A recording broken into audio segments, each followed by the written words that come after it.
Today I'm going to discuss Raiders of the Lost Ark from 1981. It is directed by Steven Spielberg. The music, of course, by John Williams. Production design was by the late Norman Reynolds, who recently died at 89. A funny story about him is he would actually hide his Hollywood career by saying that he made biscuits for a living. The cast is Harrison Ford, Karen Allen, John Rhys Davis, and Paul Freeman. The movie is about the archaeologist Indiana Jones, who is racing against time against the Nazis to find the Ark of the Covenant before they do. I knew a lot about this film because of Big Bang Theory and a few parodies from my childhood. Like at the beginning of Chicken Little, there's a theater playing Raiders of the Lost Ark, and it shows the rock rolling scene. And a VeggieTales has parodied this franchise twice with Minnesota Cuke and the search for Samson's hairbrush, and Minnesota Cuke and the search for Noah's umbrella. The National Film Registry added Raiders of the Lost Ark in 1999, and it was the only film to be inducted. It's the only Indiana Jones film to be nominated for Best Picture. It was good. I enjoyed it. I especially liked that Judaism and Christianity later in the franchise aren't treated like a joke like today, like they are today. Especially because it's a mistake, basically, when the Nazis do get to open the Ark and face the consequences of that. And to me, if the Ark is still around, then why doesn't Indy just give it back to the Jews? I mean, why doesn't he just do that instead of letting the government have it? And I believe I read this in a devotional by Dr. Charlie Dyer, and I agree with him. He believes that when the Jews were taken into Babylonian captivity, that the Ark was melted down by the Babylonians, and that seems pretty plausible, but it's pretty fun to try to imagine what really happened to it. It takes place in 1936, and from here, there will be spoilers and me asking stupid questions and overthinking things. So if you'd rather not watch me talk about it and rather watch it on your own, here's where you stop. Now, to me, Indy is important to the story because, I mean, would the Nazis have gone to Nepal? It's kind of his fault that the Nazis get the medallion, but would they have gone to Nepal? If he didn't, even if they did get the medallion, would they have still dug in the right place? Because they were digging in the wrong place. And the only reason the Nazis do get the Ark is because Indy has men digging in plain view of them. I mean, there's no hurry to dig for the Ark. He could easily wait for the Nazis to go home and give up, and then dig for the Ark. I mean, how hard would that have been? While he is an important character, he's kind of an idiot and gets caught a lot and loses pretty much every fight he's in, unless he has a whip with him. I like the contrast between Indy and the other archaeologist, Belloc. Indy does all the hard work in the beginning of the film by dodging all the dangerous things in the temple at the beginning of the film. And when he gets out out of the temple, Belloc is just there waiting for him and the relative safety of the tribe. Why is Indy, why is Indy's mentality of everything, it belongs in a museum? He says that so many times, I think throughout the franchise. I mean, if the owners are still around, like the tribe at the beginning of this film, why doesn't he just leave it alone? Seriously.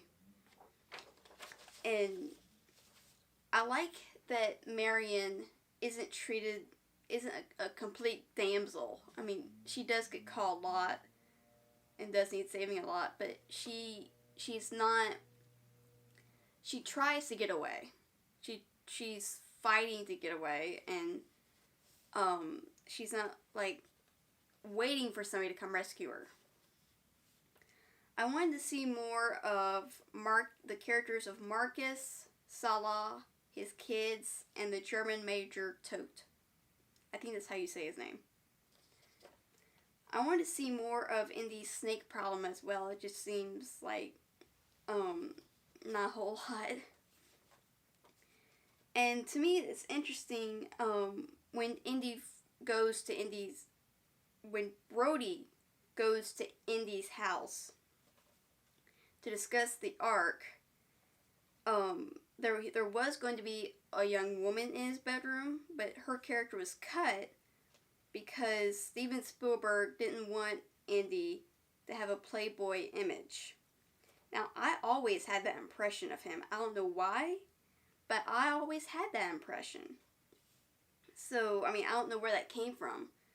So that scene probably just should have stayed in and wouldn't have made a bit of difference. And that makes sense now because there's a student in his class with the words "I love you" on her eyelids. And when I first saw it, I couldn't read what they said. And that makes sense though. I like the spy monkey. I wish the monkey hadn't died. A continuity issue for me is when Indy and Salah are in the Well of Souls, and Indy sprays some snakes with what I'm assuming is gasoline or something very flammable. And then he sets them on fire. But when they are bringing the Ark back to the entrance, there's no fire. I mean, what exactly did he do? And once they get the Ark, mostly the Germans, why do they handle it so recklessly? If you think it's this supernatural thing, why are you letting it just swing recklessly on ropes? There's got to be a better way to handle that thing. I somehow didn't notice this, but the big submarine controversy, even though Indy was wet, I assumed he had snuck on board before it fully submerged. And then I read somewhere that submarines at that time didn't fully submerge, and then I saw the deleted scene. So that I was like, okay, that makes sense. I mean, I don't know why I didn't notice him being wet. I love the whinny the horse gives as Indy climbs onto the truck. It's almost like the horse is saying, "Go get him." Even the horse knows the Nazis shouldn't have it. I love how even if the locals don't know for sure what's going on, they're basically in on it because when Indy gets hold of the truck, he drives through and they hide him. And when the Nazis give up and leave, they cheer. And I mean, I don't know how else to say this, but I like when the Nazis foolishly open the Ark of the Covenant, they are killed, and it just to me it shows the consequences that God does not mess around. Don't be opening things you shouldn't. actually had to Google who the rabbi was, and the rabbi was Belloc. I didn't even know he was Jewish. I mean, for some reason, he just didn't look familiar in his rabbi garments. I love that the German major screams the loudest like a little girl when he sees the angel turn scary. It would have been interesting also if a couple of the lower ranking German soldiers had closed their eyes and survived when the Ark was opened. I actually felt sorry for the lower ranking German soldiers because they probably enlisted thinking they were going to war, and instead they got assigned to guard something they most likely didn't know anything about and hadn't read the Bible about it. And so the ending I didn't really understand because the government people say they have their best people working on it. But it cuts to the Ark being wheeled through a warehouse. Did Indy know it was being placed in the warehouse? I kind of would like to see a movie about all those things in the warehouse. What else is the government hiding from us? As of right now, I have not yet seen Temple of Doom. Or Crystal Skull. I have seen Last Crusade, mostly for Sean Connery. But I would like to see Dial of Destiny because it's John Williams' last film, and I love John Williams. I wish he wasn't retiring. Now, while I have not seen Temple of Doom, I have seen things about it, and if it's a prequel, why is Indy such a cynic? I mean, whatever happens in Temple of Doom, I know it has something to do with a Hindu cult, then he should believe in what he's seeing. He shouldn't, he should have some religious something to him, but still go into the Well of Souls because he's racing against the Nazis and he doesn't want them to get it. I don't really understand the big jump from historical and religious artifacts to the big leap of aliens in Crystal Skull. And to me, that's just a little odd. I do know that Spielberg did not want this, but it was a big push from Lucas. While I do like that the Nazis are returning for Dial of Destiny, I think it's a little odd because the villains in Crystal Skull were Soviets.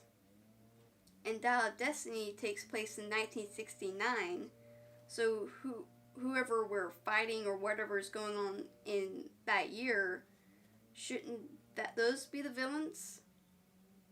Like, the Vietnam War was in 1969, so it'd be interesting if he went to Vietnam and had to fight somebody there.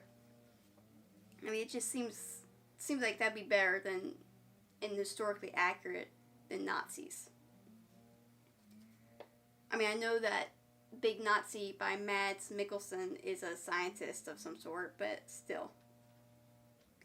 Even if they aren't that great, I would like to see the rest of the films and the show, even if it isn't canon. However, upon further investigation, I discovered that George Lucas took out most of the old Indy scenes and made them into an hour-and-a-half TV movies.